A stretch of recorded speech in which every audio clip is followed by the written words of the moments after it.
इस वीडियो में हम क्लास 9th मैथ्स की प्रश्न बैंक 2022 के चैप्टर नंबर 8 के क्वेश्चंस को सॉल्व करेंगे। क्वेश्चंस को सॉल्व करने से पहले हम इस चैप्टर का ब्लूप्रिंट देख लेते हैं। इस चैप्टर से 1 अंक का एक क्वेश्चन आना है और 4 अंक का एक क्वेश्चन आना है। इस तरह से इस चैप्टर से कुल 5 अंक का आना है।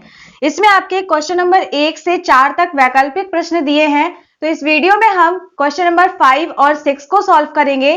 फिर नेक्स्ट वीडियो में हम इसके आगे के क्वेश्चंस को सॉल्व करेंगे। तो देखते हैं हमारा क्वेश्चन नंबर 5 क्या है।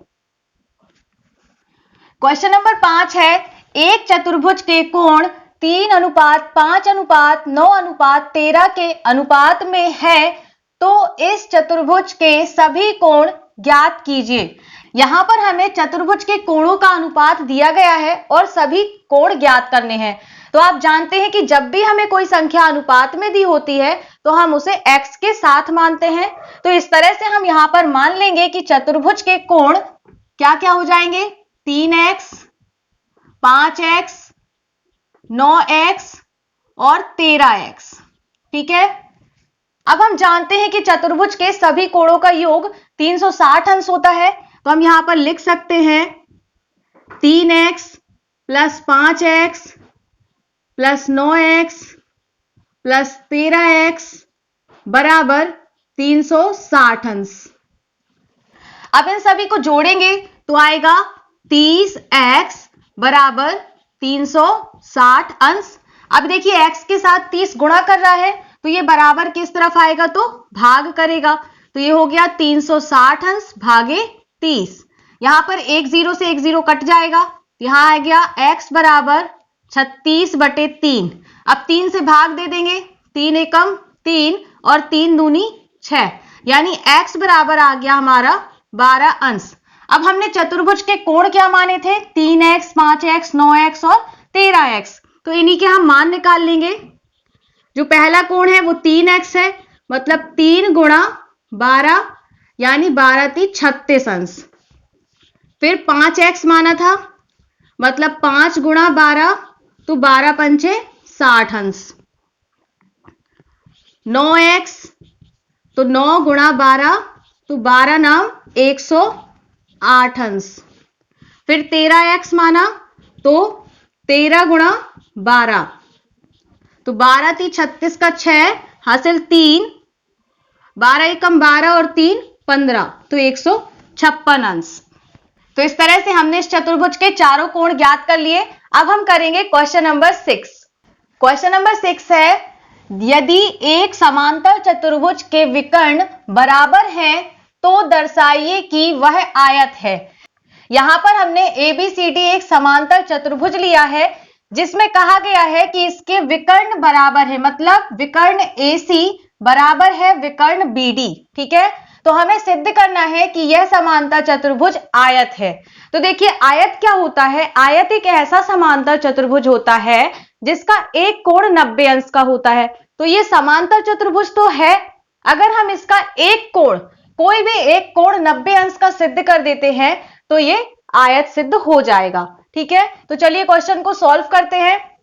सबसे पहले लिखेंगे दिया है, तो हमें दिया है समांतर चतुर्भुज ABCD में क्या दिया है कि इसके विकर्ण AC और विकर्ण BD बराबर है। तो यहां पर हमने लिख लिया कि विकर्ण AC बराबर है विकर्ण BD। अब हमें सिद्ध करना है कि ABCD आयत है। तो इसके लिए हमें क्या करना होगा, इसका एक कोण 90 अंश का दिखाना होगा। तो उससे पहले हमें यहां पर 2 त्रिभुज लेना है और उन्हें सर्वांग सम दिखाना होगा। ठीक है, तो यहां पर हम 2 त्रिभुज कौन से लेंगे, देखिए DAB, ये वाला त्रिभुज लेंगे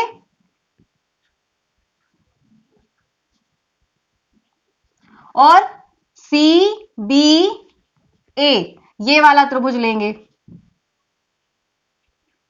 ठीक है, और इन दोनों त्रिभुजों को सर्वांग सम दिखाएंगे। तो चलिए सॉल्व करते हैं।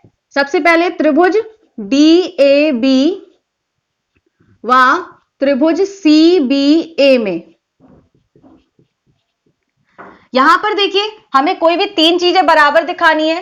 तो देखिए जब हम DAB लेते हैं तो AB भुजा आती है, जब CBA लेते हैं तो भी ए बी भुजा आती है। मतलब ए बी यहां पर क्या है, उभयनिष्ठ है। तो हम लिख सकते हैं ए बी बराबर ए बी, कारण में लिख देंगे उभयनिष्ठ।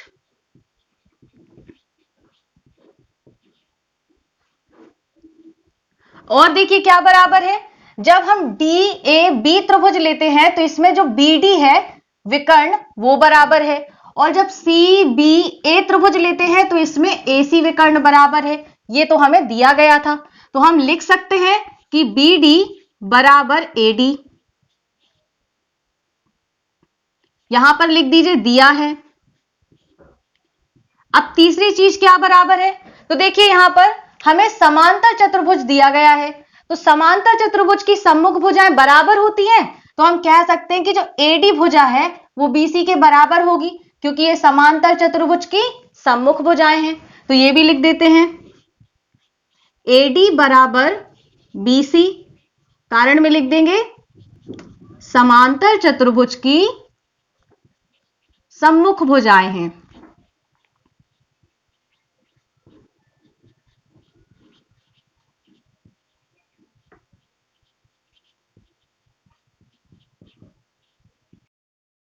तो हमने देखिए तीन चीजें बराबर दिखा दी हैं, तो इसलिए ये दोनों त्रिभुज सर्वांग सम हो जाएंगे।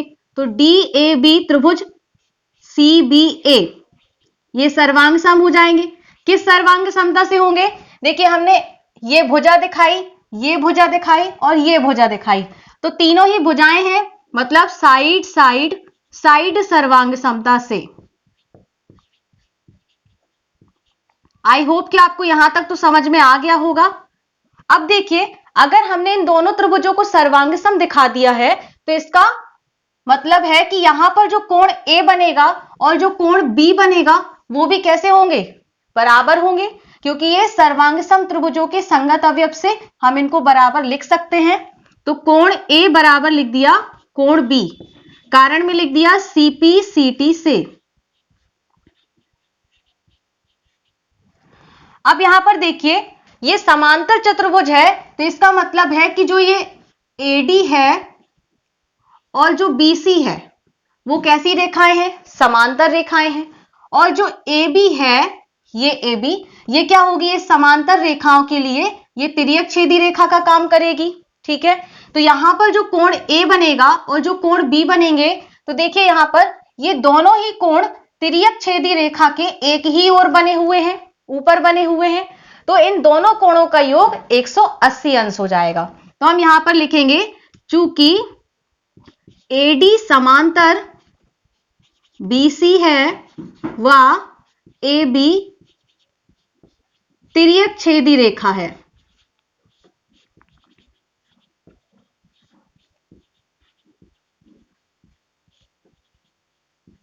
इसलिए कोण A प्लस कोण B बराबर 180 अंश होगा।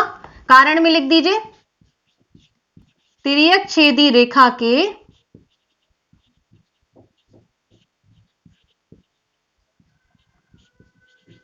एक ही ओर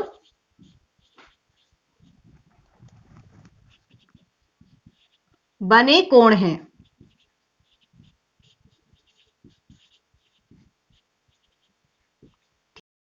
तो देखिए अभी हमने सिद्ध किया कि A बराबर है B के, तो हम A की जगह पर क्या लिख दें, कोण B, और B तो B ही रहेगा। अब देखिए ये दोनों जुड़ जाएंगे तो ये आ गया दो कोण B बराबर 180 अंश। अब यहां से B के साथ में 2 गुणा कर रहा है तो इस तरफ आकर के भाग करेगा, तो 180 अंश भाग 2, अब 2 से भाग दे दीजिए, 2 नाम 18 और 0 का 0, मतलब कोण B बराबर आ गया 90 अंश। तो यहां पर हमने इस समांतर चतुर्भुज का कोण B 90 अंश का दिखा दिया। तो हमने क्या बोला था कि यदि समांतर चतुर्भुज का एक कोण 90 अंश का है तो क्या हो जाएगा, आयत हो जाएगा। तो हम यहां लिख देते हैं कि ABCD समांतर चतुर्भुज है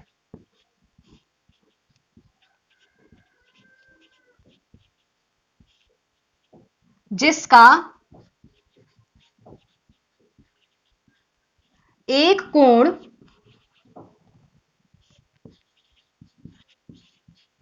90 अंश है, इसलिए ABCD एक आयत होगा।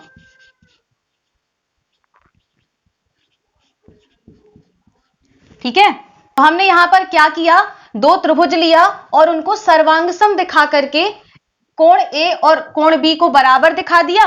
फिर AD और BC ये समांतर रेखाएं हैं और AB तिर्यक छेदी रेखा है। तो जो कोण A है और कोण B है वो तिर्यक छेदी रेखा के ऊपर बन रहे हैं, मतलब एक ही ओर बन रहे हैं। तो तिर्यक छेदी रेखा के एक ही ओर बने हुए कोणों का योग 180 अंश होता है। तो हमने कोण A को B लिख दिया और फिर उसके बाद यहां से कोण B को 90 अंश का दिखा दिया। तो यहां पर एक कोण अगर बराबर हो गया 90 अंश के, तो हम कह सकते हैं कि ABCD एक आयत हो जाएगा। तो इस तरह से हमने क्वेश्चन नंबर 6 भी कंप्लीट कर लिया। आई होप कि आपको यहां तक के क्वेश्चंस अच्छे से समझ में आ गए होंगे। अगर आपको कोई भी डाउट है तो आप मुझसे कमेंट सेक्शन में पूछ सकते हैं। और अगर आपको क्वेश्चंस अच्छे से समझ में आ गए हैं तो वीडियो को लाइक कर दीजिए। आपके लाइक करने से ही मुझे पता चलता है कि आपको क्वेश्चंस अच्छे से समझ में आ गए हैं।